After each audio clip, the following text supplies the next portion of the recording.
Podcast. I'm your host and designated examiner, Stuart Corey. Episode 3 starts now. Wisconsin 3769, instead of maintain 5,000. 5,000. Number 4406, sliding 090. Heading 090, 4406. Last 696, under 5,000. 5,000 last. Nice, 2265, reduce C180 Sibley. 1-800, nice, track. Nice, 2265, power now, 12815. Ladies and gentlemen, welcome aboard. This is your captain speaking. We're just about buttoned up, pushing back for an on-time departure. As a reminder, the seatbelt sign is on. Welcome aboard. Hello again, everybody, and welcome to episode 3 of the Pilot Checkride podcast. Again, I'm Stuart Corey, your host. Thank you so much for joining us. We are excited for you to be back and listening. We've got a great episode for you. We've got actually another examiner, so you don't just have to hear my thoughts and words, but I've actually invited another examiner on board to interview today and share his thoughts on Checkride activity, what's the latest and greatest out there. I think you'll be able to get a lot of great feedback and information from our guest, Mark Robey. We'll also take a few more questions from you all out there. Thank you again for keeping those coming to Stuart@pilotcheckride.com. So let's get started. So today, everybody, we're joined on the podcast with a fellow DPE pilot examiner, Mark Robey. He's located in the Eastern Tennessee area, I believe. Thank you so much, Mark, for being on. Glad to be here. Tri-Cities, Tennessee is where the airport that I am typically based out of, but my managing specialist is out of Nashville, FSDO. So yeah. Okay, great. Just kind of give me a background on your time in aviation, how long you've been doing this, and kind of what got you up to the DPE point. Yeah, sure. So I am not your traditional pilot, I suppose. I didn't start flying till I was 32. Got my private pilot license when I was 33. And so in the grand scheme of things, that's it. I'm been flying for about 15, 16 years and didn't know that I enjoyed it as much as I did until I took that discovery flight so long ago in a 172. It was pretty amazing. And so I was just interested in being a private pilot and trying to figure out what this meant to fly and be able to go places and just see the world from a different perspective. Nice. The clouds and weather is what always made me look up into the sky. It wasn't airplanes, to be honest with you. But, now once I got into it, I thought, well, let's get an instrument rating because I don't want to get stuck somewhere because of weather. Right. And the next thing is to become a commercial pilot. Then maybe I could go to work and make some of this investment back. And then I was talking to my flight instructor and well, he was a lot of help or none at all, however you want to look at it. He said, right. Nobody's probably going to hire you unless you have a commercial multi. And I'm thinking, well, how do you do that? And right. So I'm trying to figure out a way to do this quickly, right? I'm 32 years old. And from what I had heard at the time, I think 60 was the retirement age.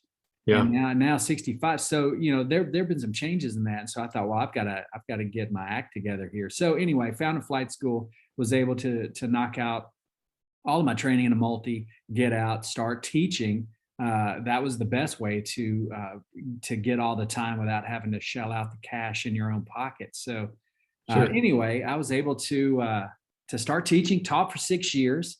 Loved it. Had 3 or 4 different aviation jobs around the airport, different companies that wasn't a conflict of interest, but I was able to build a lot of multi-time. And so did that for 6 years. And I ended up becoming a civilian contractor flying King Airs overseas for the military. So okay. I did that for 5 years. And that was a real boost to the old multi-turbine columns in the logbook. Of course. And when I had the opportunity to resign from that, I was able to come back stateside and start flying Challenger 350s for a 135 company, and did that in the midst of the transition from overseas work to becoming Part 135 crew member is when I got into, or my FSDO reached out to me after I'd obviously started the process, as you know, but we were able to you get my training done in Oklahoma City and get into becoming a pilot examiner. And so one of the reasons why I wanted to do that is I enjoyed teaching. I had about 2,100 hours of dual given, 6 years worth. Enjoyed it and was pretty successful at it. And so being an examiner allowed me the opportunity to get back into the training environment. Being, 5 years out flying overseas, and then getting back into Part 135 removed me from all of that. And so this was a great opportunity to get back into it and hopefully still be able to mentor and help just share my life experiences with other pilots, the next generation. It's always a journey, and it's very interesting to hear how everybody kind of gets to that point. And especially, when you make the leap to being a designated pilot examiner. Well, transitioning off of that, you and I both know the DPE or the examiner world has been pretty high demand. We get things from Oklahoma City. All types of articles about the amount of flight training that's being done. Have you seen that in your region? And especially, in recent years, how's that trending for you in your area? So East Tennessee is not a real hotbed for aviation, or at least where I am. I'm still 2.5 hour or 2 hours northeast of Knoxville, and then so 4 hours from Nashville. Okay. Nashville is a huge hotbed, a large university over there that does flight training and a lot of Part 61. So the university does 141 training. Lots of Part 61 training in various airports. Knoxville's got a pretty good bed of pilot training that goes on there, but there's really not too much training going out of Tri-Cities. However, I have the opportunity to be linked up with several universities in Southwest Virginia and Eastern Kentucky, and also I still do some work, quite a bit of work out of the Nashville area as well. So I'll travel throughout Tennessee, North Carolina, and Kentucky, Virginia. But as you know, Stuart, we are allowed to go all over the United States, and I've certainly done my fair share of traveling from coast to coast, actually. Right. Yeah. And that was really where I was going to go next, is when they removed that restriction, where, as some that are listening might not know, there was a time where examiners could only or provide exams in the district in which they were assigned. So if it was the Cleveland FSDO, you could only do exams or check rides in that particular district. And it was, all that way across. And because of the demand, they leave it at, when was that? Do you recall? I mean, that was probably 5-6 years ago. I was, it happened. So I was restricted to Middle and East Tennessee when I first started, and that was in 2018. Let me think. Yes, 2018. So it was somewhere around the fall, I believe, or spring of 2019. Oh, okay. So yeah, it really hasn't been that long ago in the grand scheme of it. Yeah. And what percentage would you say? Because it does seem like you travel. I'm pretty well loaded with enough activity in my region or my district that I stay pretty well put. But what percentage would you say that you do outside of what your normal district would allow, based on, especially being in Eastern Tennessee, where you said that there's not a ton of training going on? Sure. Well, I am definitely on the high side of that. I mean, it's well over 90% of the check rides I do would be outside of my region. Interesting. Yeah, it's, and I wish I more than just being able to do check rides around the area. I wish there was a flourishing aviation community that was in my area. I would like to see the community built up more so for the community's sake than for my sake, to be able to do check rides closer to home. Yeah, no, it is convenient, obviously, when you're closer to home, but it's still, I think, really been helpful to the aviation community nationwide for us to be able to travel, especially if you want to say relocate for 3 or go to that location 3 or 4 days. and get a couple of check rides done with them, hopefully get a good stretch of weather while you're there, and be able to knock that out. Is there any, I guess, helpful tips if you are coming in from out of town to do a check ride? Say you're going to the Chicagoland area, or you're going down to the Houston or wherever it might be. For those that either A, are not familiar with you and you're coming in for that limited through, is there anything that you would pass along to them that might be helpful, or that you've seen would be helpful before your arrival? I do a lot of communicating with the flight school, and of course each CFI and applicant before I ever arrive on site. Working with pilotcheckrides.com, I'm able to have scheduling online, and so in conjunction with my scheduling and pilotcheckride.com, there's a lot of information that CFIs and applicants can source to be better prepared. But there are detailed information about me or my process in expectations, that I try to send out a week prior, especially if I'm going to Chicagoland area. And, I've got all of the information that I need on them, contact information, and I'm putting things into our designee management system, DMS, as well as sending a welcome letter or an email to the CFI and the applicant, laying out the expectations, what time we're going to meet, what day, and just, I think a lot of them, based on what I do in preparation, they're well prepared by the time I arrive. And that goes from everything with payment to for the services to having their documents ready to just everything, just to try to make this thing go as smoothly as possible once I arrive. The key is not to have really any surprises when you show up, not just for your sake, but particularly for the applicant. Right. It has a tendency, as we've both been there, where you get that red flag, if you will, with paperwork, for example, and it just starts throwing things off a little bit.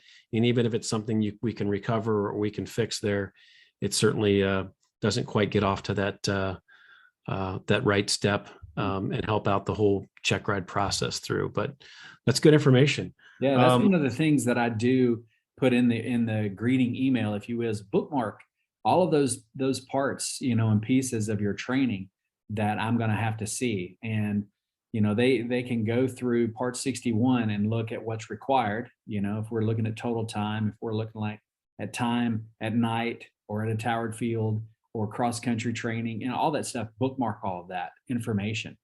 And that way I can do more time qualifying you as a part of the check ride than qualifying the airplane and the logbook in preparation to start the check ride.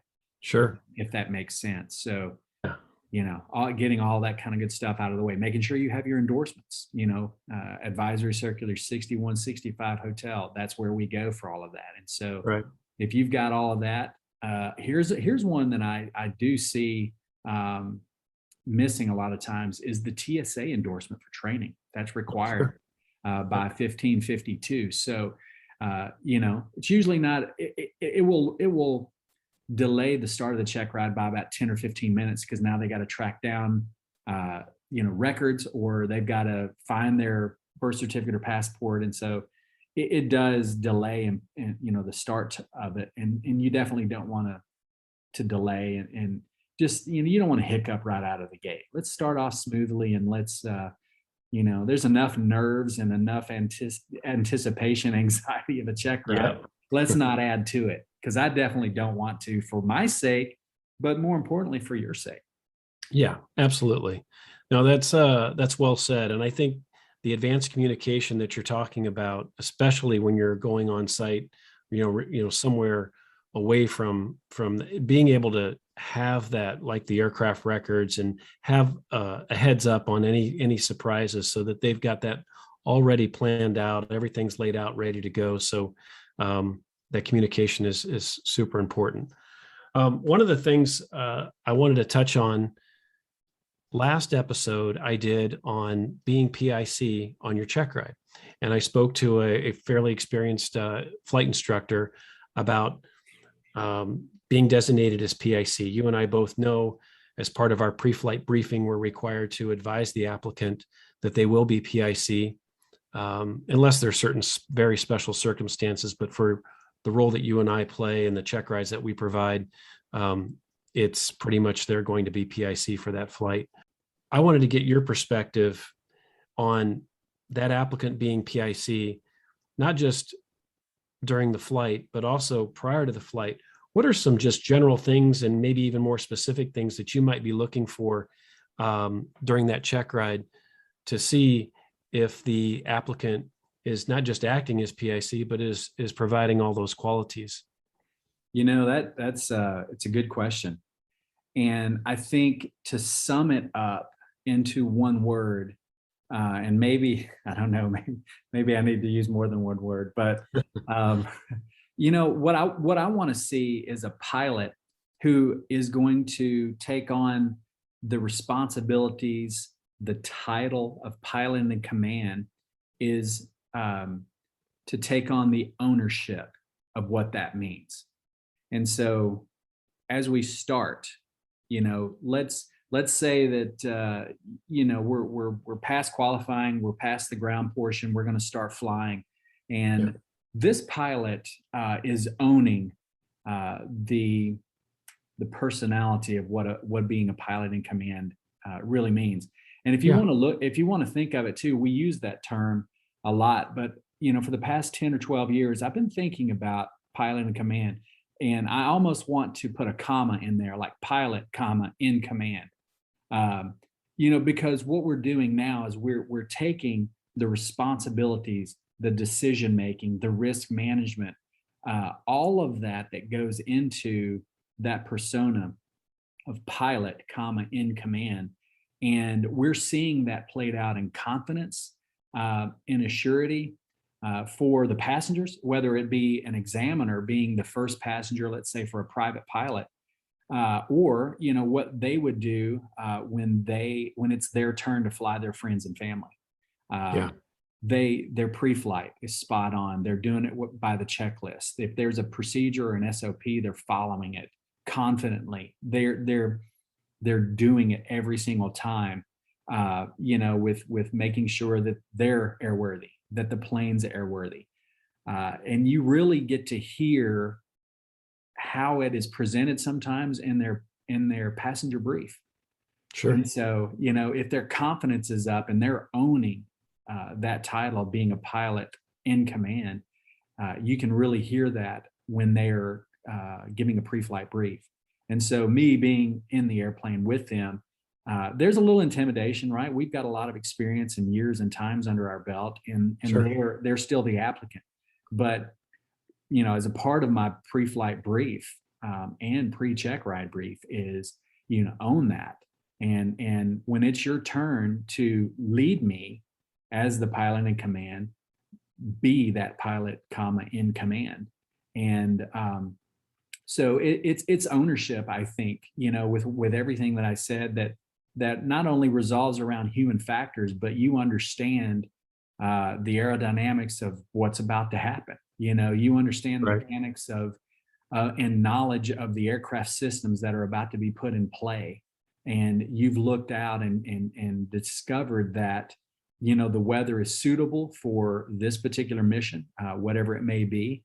And, you've done your homework. And I like to think, and this is the way that I kind of judge myself and keep myself on task, is there's got to be a certain amount of stick and rudder skills that a pilot has to have in order to be a good pilot. I understand that. But I think to be a better pilot, understanding everything that's going on that you necessarily can't put your finger on or quantify with aerodynamics, knowledge of systems, weather, human factors, all of that coupled with your stick and rudder skills makes you a much better pilot. And so those are the standards I put on myself when I go fly.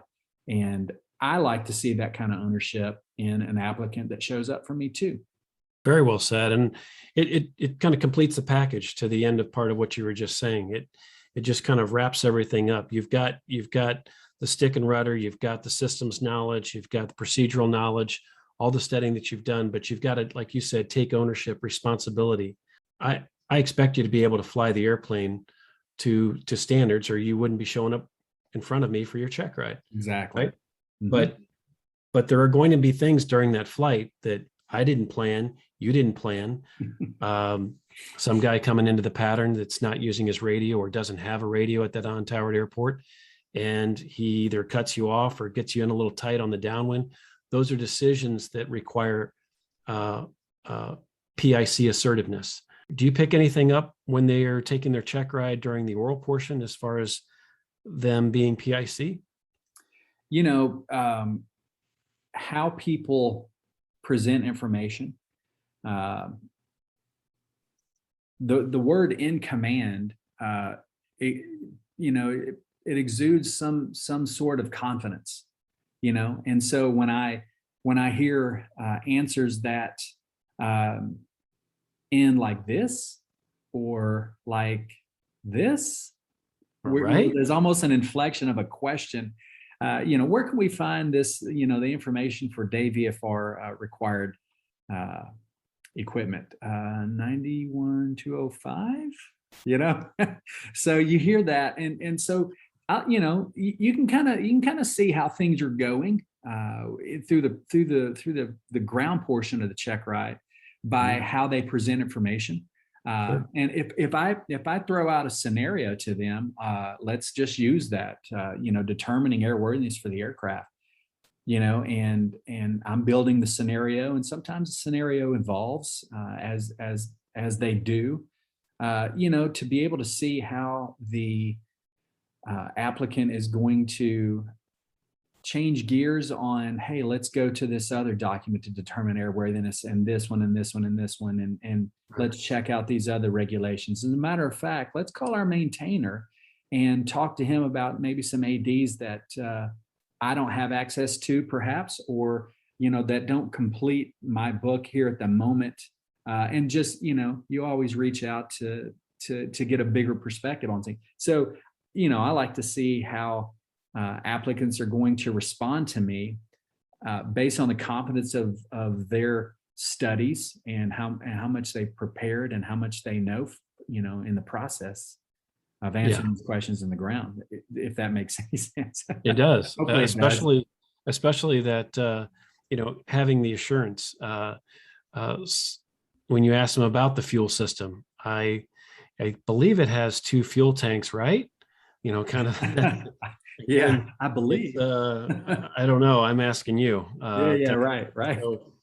So even if even if you think you're not sure, maybe if you answer in a little bit more confidently, it might go a lot smoother.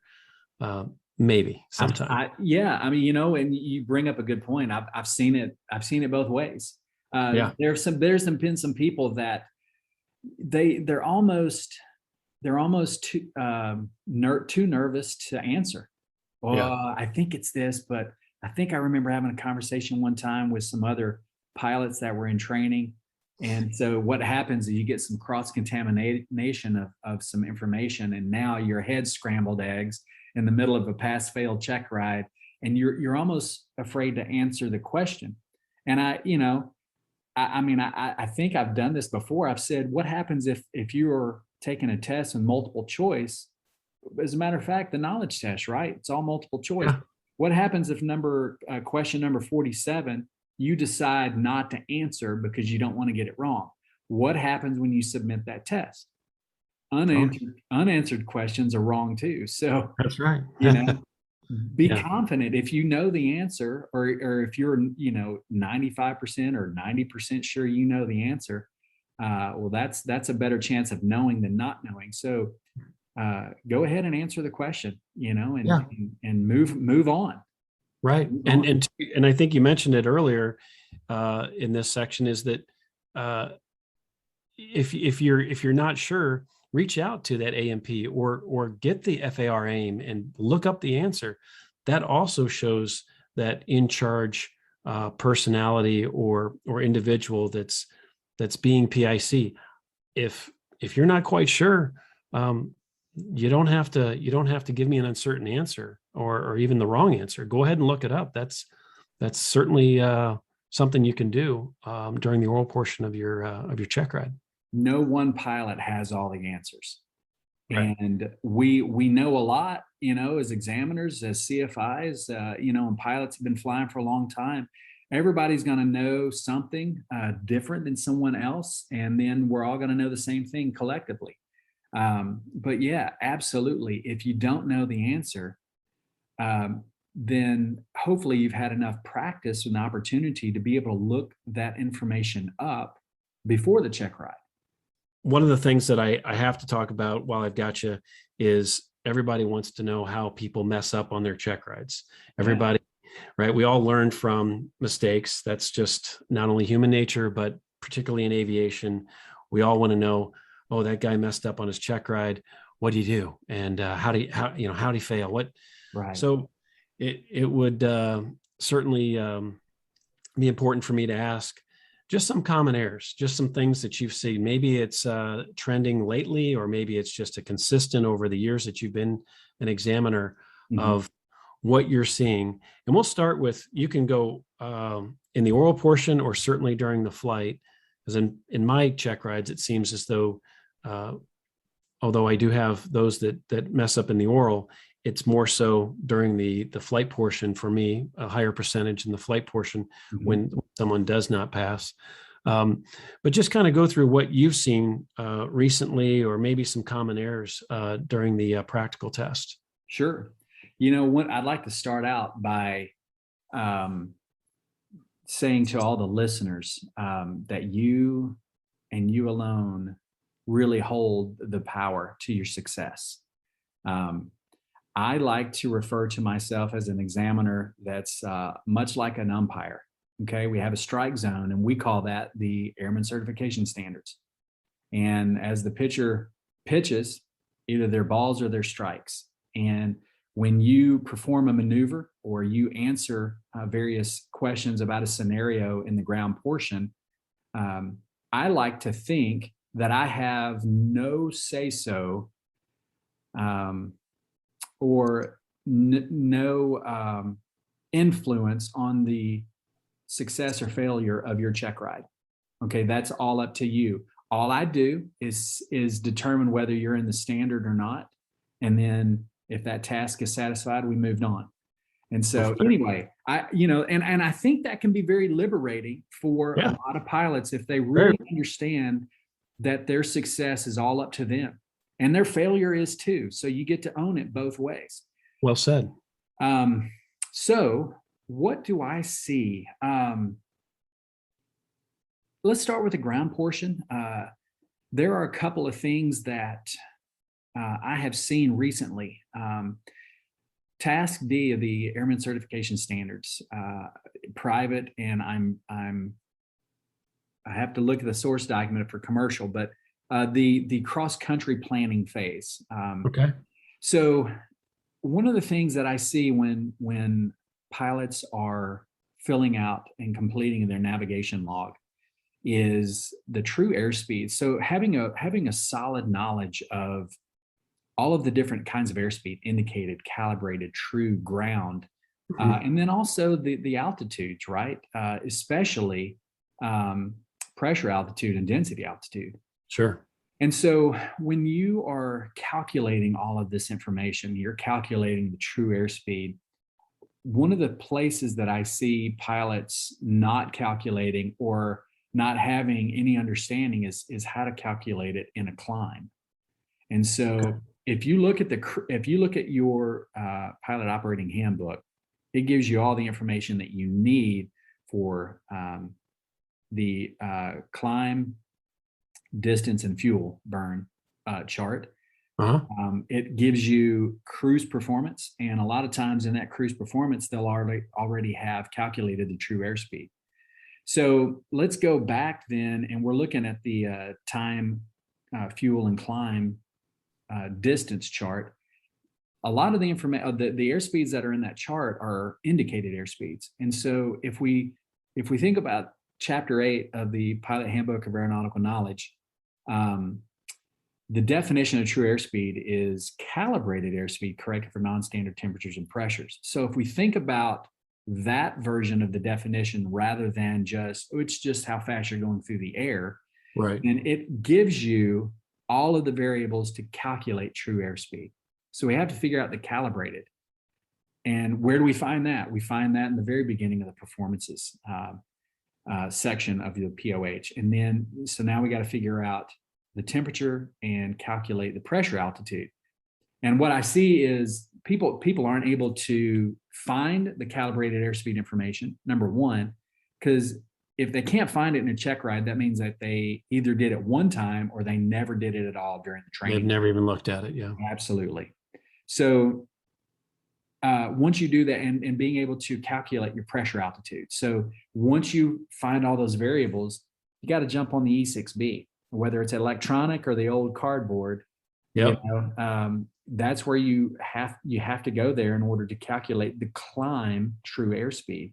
So you don't find that in the performance section. And so people show up either with a beautiful nav log. I mean, it's everything's laid out very nicely. You can see all the information there, or people will show up with ForeFlight nav logs that's all pre-printed.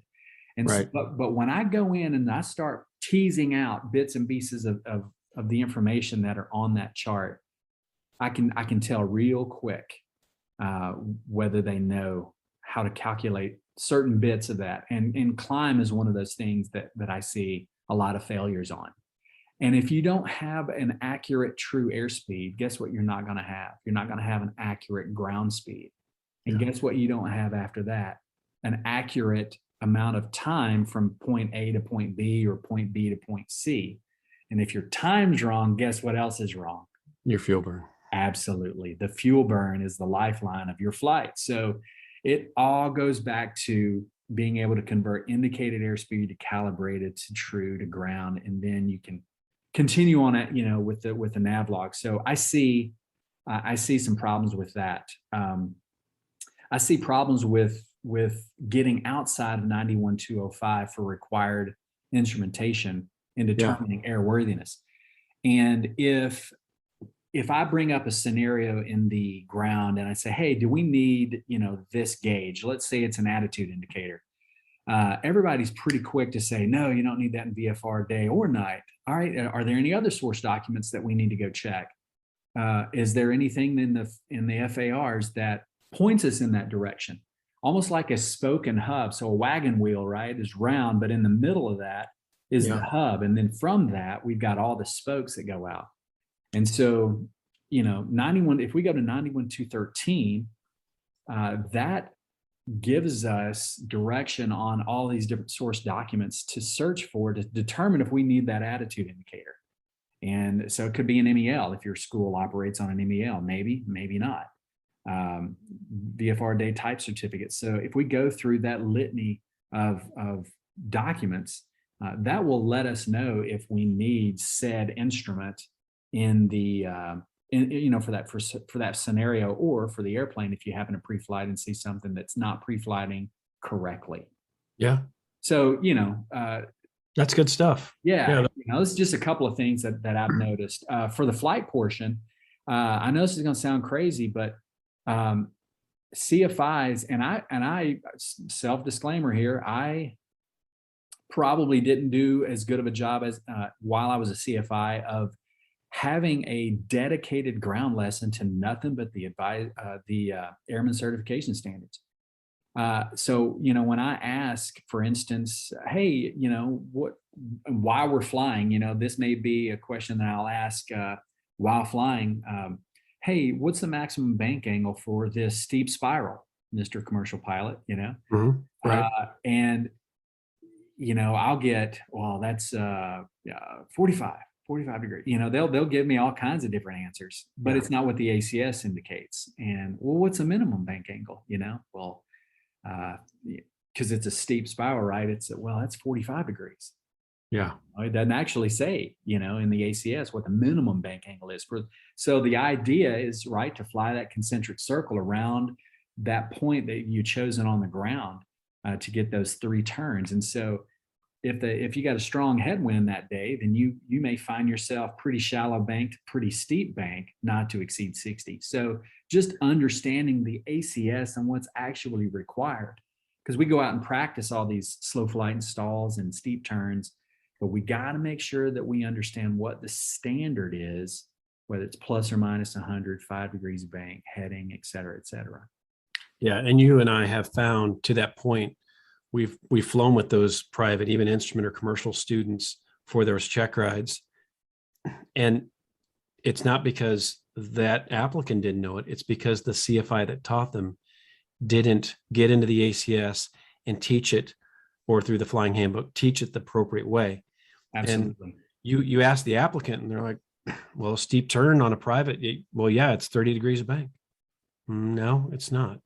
They gave you a really nice 30 degree, maybe 35 degree bank all the way around, maybe lost 100 feet altitude.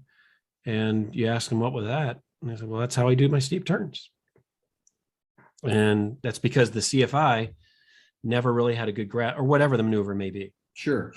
They really had a good grasp of the ACS or how to teach that. So the law of primacy focuses on, or gets into their head, and they're gonna have a real hard time on doing that. CFIs have a lot of responsibility to set the pilots up for success. And the pilot obviously has to come with their own game as well, but we as CFIs, we really need to make sure that we don't leave any stone unturned, and try to present all of the information. There's a lot, and I get it, but we have to make sure that these applicants are as prepared as they possibly can be. Yeah, and I tell CFIs, look, you and I as examiners, we can't show up, and whatever that time period is, the 4 or 5 hours we spent, there's no way. We use the ACS, we cover what we're required to, but there are things we just can't review, we can't test, we're not able to cover those items. So the reliance on the CFI, I have a huge amount of reliance that CFI has covered a lot more than I can review or test and evaluate in that 4 or 5 hour period that I'm providing, with that applicant. So it's real important that we give these CFIs a lot of credit, and also, as you said earlier, just a lot of responsibility for sure. Yeah. 2 or 3 real quick answer questions for you. Just throw out what kind of comes to your mind, because I get these a lot, especially when you're just kind of idle time sitting around the flight school, maybe waiting for some weather to pass, or you get this at some of the fast team meetings or something. Your favorite check ride to conduct or evaluate? Yeah. You had to pick one. Just off the top of my head right now, in this phase of my life, private pilot. Yeah. Private pilot. Yeah. Excellent. It fluctuates from time to time. It was instrument for a while, but for right now, it's private pilot. I remember being a private. I remember my private pilot check ride, and those were some great days. Very foundation laying days of learning how to fly and do this thing. But and it's fun to watch these pilots come in and just do their thing as a private pilot applicant. That's a good time. Yeah, absolutely. Favorite maneuver that you like to see performed or evaluate? We don't have, obviously we have to do what's required of us in the ACS or PTS that we need to do. But is there one that you always enjoy looking forward to seeing performed, particularly like on that private or commercial where we're actually doing those outside visual maneuvers? Yeah, for private pilot, I've always enjoyed the S turns. Yeah. That's always been fun. You're low level. You really get to see, from a CFI or from an examiner standpoint where I'm not flying, I get to look out and I get to enjoy just being 1,000 feet above the ground. Now, unfortunately, you may have the pilot in the left seat sweating, trying to make it all happen. But there's a lot of skills that are culminating in an S turn.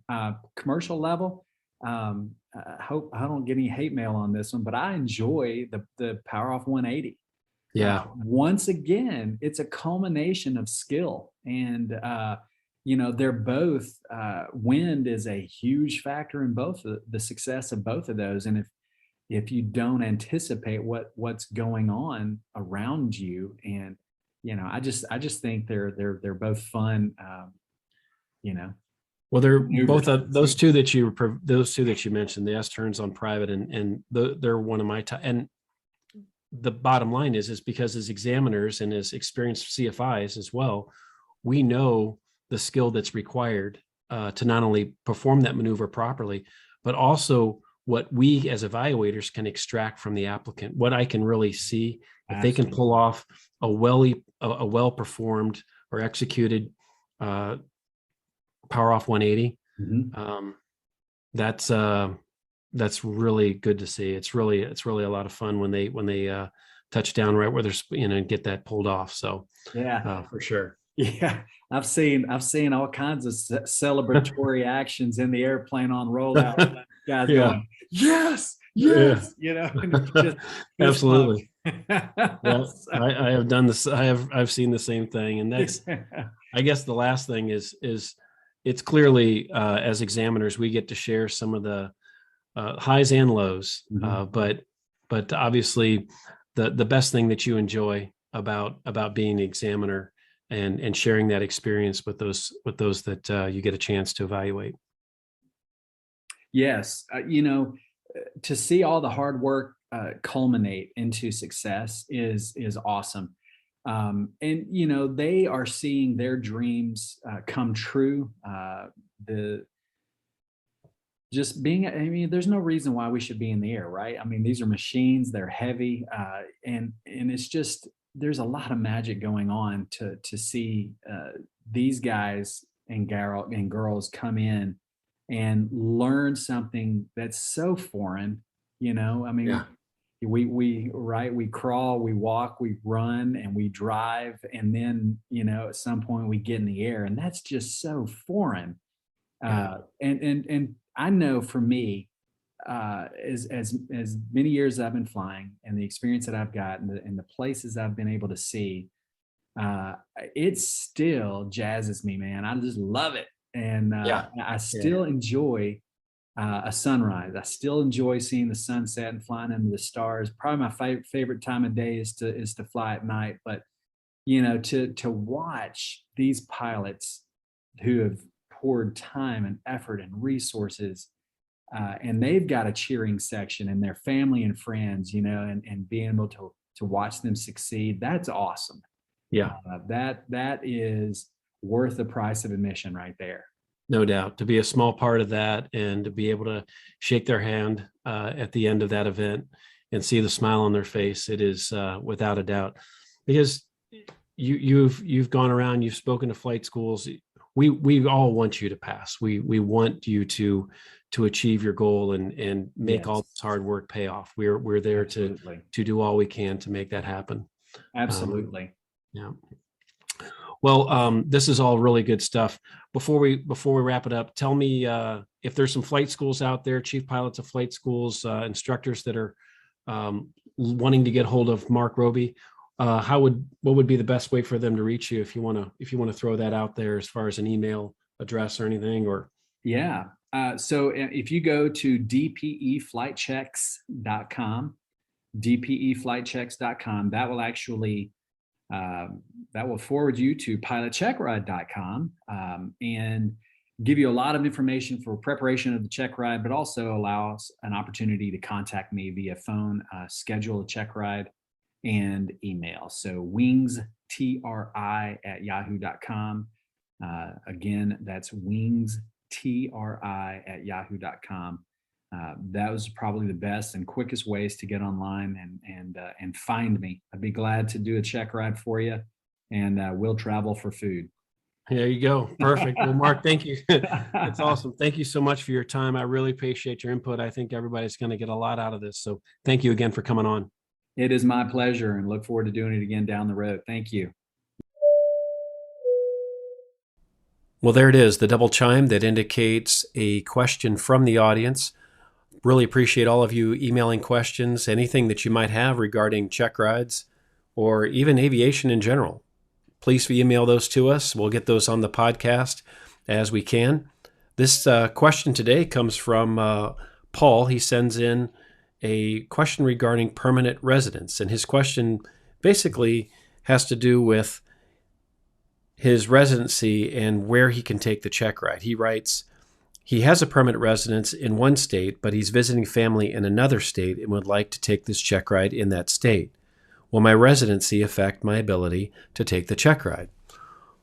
No, it will not. Basically, you're taking a check ride or a practical test for a federal certificate or rating, and it really doesn't matter where you take the exam. Obviously, you want to make sure that you're getting the check ride administered by a designated pilot examiner or an FAA inspector, someone that is authorized to conduct that test or that check ride. So I get this a lot. Many times I've got people that are learning to fly or training in a lot of those busy areas of the country, SoCal, Texas, Florida, and they see that maybe my schedule is not quite as backed up. Or we have examiners like Mark that we talked to earlier in the podcast that is not quite as busy in Tennessee, or examiners in Pennsylvania, and they can get to those locations and get their check ride done a little sooner. It helps advance their check ride and their full amount of flight training a little sooner. So certainly something that you can do. Obviously, the key is to make sure that your application shows your current address. You also want to be prepared if the current address that you're applying for your check ride on your application is different than what your photo ID is showing. Be prepared to explain that. Also be prepared to show something that does have your current address on it. That will help the process when the examiner or inspector is qualifying you for the test. So really, you can take your check ride anywhere, and a lot of times, if you have the ability to travel, it may actually work out a little bit better in your favor. Not only is it maybe sooner that you can take your check ride, but different parts of the country might be even a little cheaper. Hope that helps out. Please keep those questions coming to us at stewart@pilotcheckride.com. We'll put those on the episodes as we move forward. So keep flying, keep training, and remember, it's not how much total time you have, it's the next hour that counts, and it all comes together in the flare. We'll see you guys next time.